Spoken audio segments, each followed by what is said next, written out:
Good evening, everyone. This is the International Press Conference, round 10. I have two special guests tonight to start with. First, I have on my left Csaba Balogh from Hungary, and on my right, I have Wesley So from the Philippines. Csaba, you're having a fantastic tournament. As I understand, you're definitely a contender for the medal. Perhaps you're in fact the leader for gold medal on your board. What's your score so far?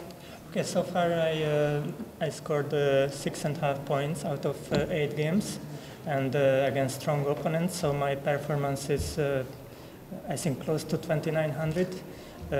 But maybe it's still not enough to be the leader on the second board, because the young Vietnamese player has also a fantastic score. But okay, still one more game to go, so anything is possible.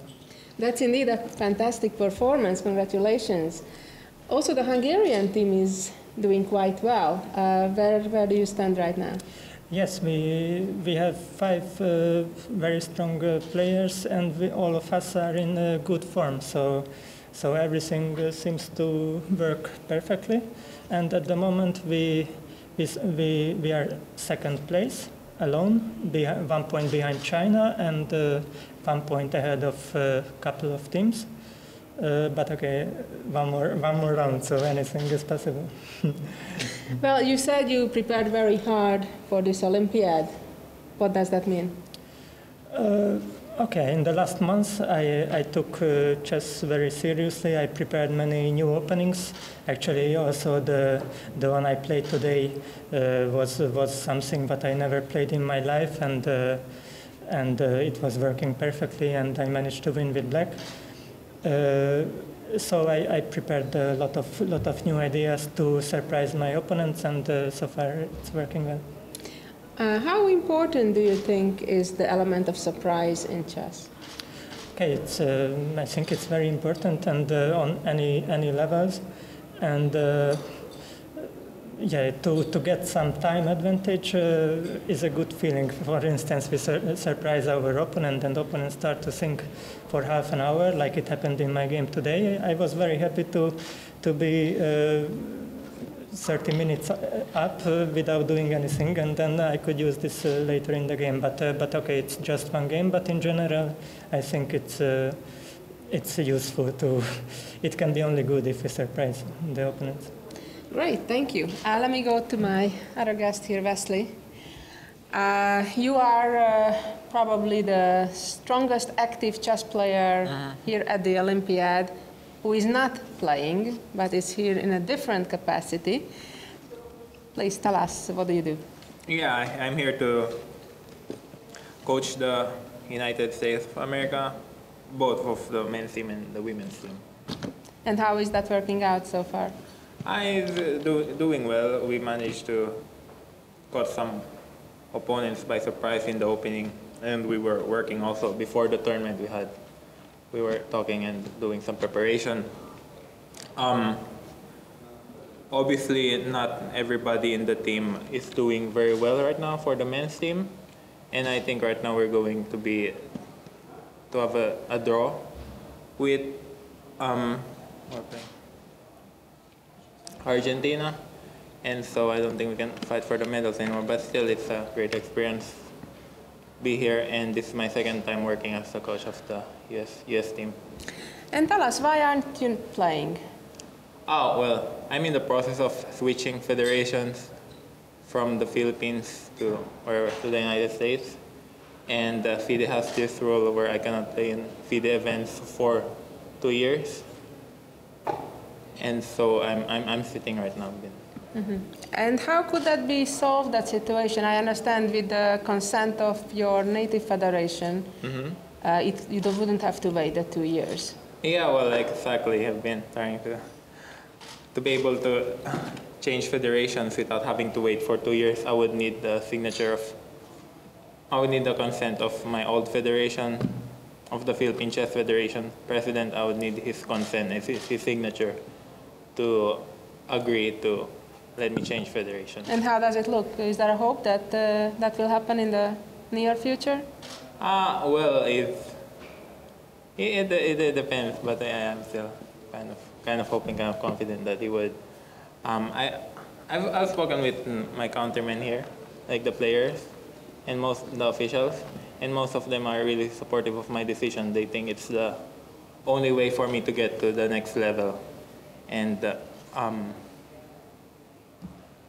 most of them are also trying to help me convince, or to help convince the president of my federation, of the Philippine Chess Federation, to sign the agreement. Let's change the topic for a moment. You became a grandmaster when you were just 14 years old, one of the youngest in the history of the game. You're obviously a tremendous talent, and you were 2600 right around that time as well, right? Yeah, I was turning 15 when I reached 2600. Right, and then you were stagnating a little bit, and then you started studying. And interestingly, combining your higher education with chess seemed to help you. Maybe took some pressure off as well. And yeah, it was a very good idea for me to join the Webster University, to join your program, the SPICE program. I joined there August of 2012. I was getting kind of bored with my chess. I've been stagnating around the 2670 to 2680, 2650 level for 2 years. And it's kind of boring to study chess every day, so I decided that I would go to the university, and it has been a very good decision for me. Obviously working with strong players, with strong grandmasters, which I don't have the opportunity to work with in the Philippines, and having a lot of material, strong computers, and it's just completely different how players in the Philippines train and players in other countries train. So I work with a lot of different people.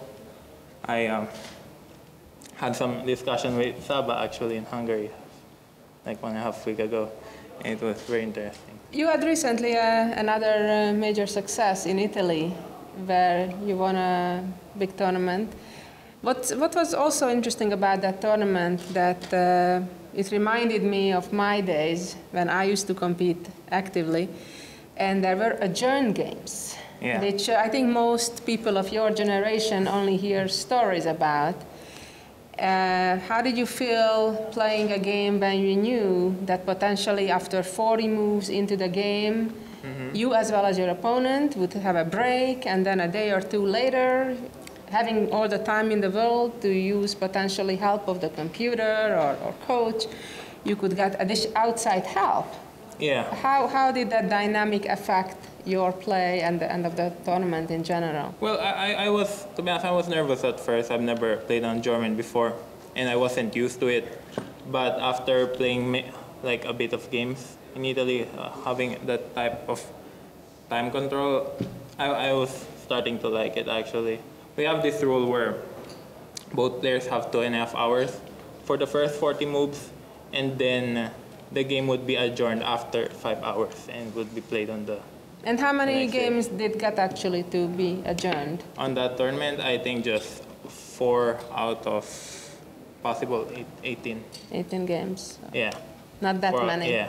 I didn't have an adjourned game. So you still don't have that experience, even though you played a tournament? Yeah. Yeah, well, most games either you just, when you reach after 5 hours of play, and you get a adjourned game, you just reach either a dead drawn position, or one side is just better or completely winning. So the percentage of adjourned games was... Well, thanks to that success in Italy, now you are number 12 in the world, so that's absolutely fantastic. So what are your next dreams and goals? Well, obviously to maintain my level, it's hard to maintain such a high rating, especially playing in small tournaments and opens, and playing in weekend tournaments in the US. So my next goal would be to be able to play in strong events, and to play with grandmasters who are my level or around my rating. So it would be a very big step towards my next chess development, to play with strong players and to work with them. Well, I wish you the best of luck to achieve that and to get to the next level. Yeah, thank you. And now we have two special things happening. We have another special guest on behalf of the organization. I'd like to invite Jarlie to present something exciting that just arrived to Tromsø. In fact, there were, of course, big matches today in both Olympiads, open as well as women. And it's all very much related to what Jarlie is about to present. And those are the Olympic medals. Can I have one? Wesley is asking if he can have one. I'm not sure if there is one for the best coach, but you certainly could contend for that if there would be.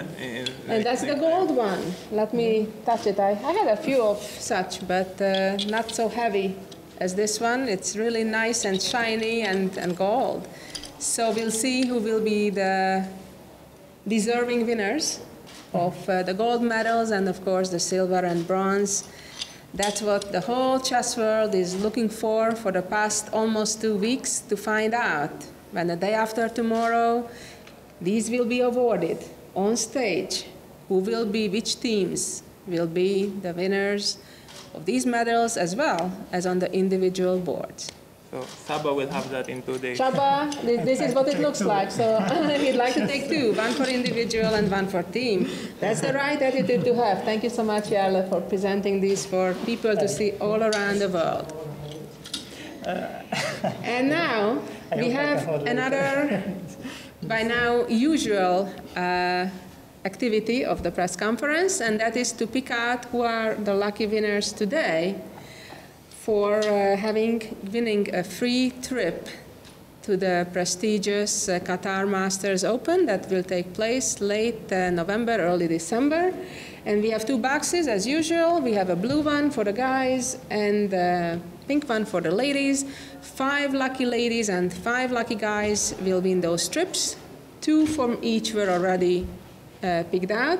And I'll ask my guests of the day to pick out one random name from the box. Wesley, would you please not look, just put your hand in and randomly pick a colleague's name who will be that lucky winner who will get a free trip. And who is that?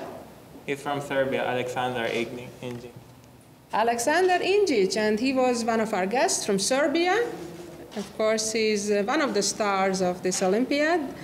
And Csaba, please, for one of the ladies. A pink slip, yes. Just a random one. So, the lucky winner is Sabina Foyshor. Sabina Foyshor, USA, another USA. We had Namkova the other day, and now we have Sabina Foyshor. So the US is in luck. Excellent. Well, thank you so much for assisting with drawing the numbers. I mean, not the numbers, but the names rather. And thank you so much for presenting the medals. That's it for tonight. Thank you.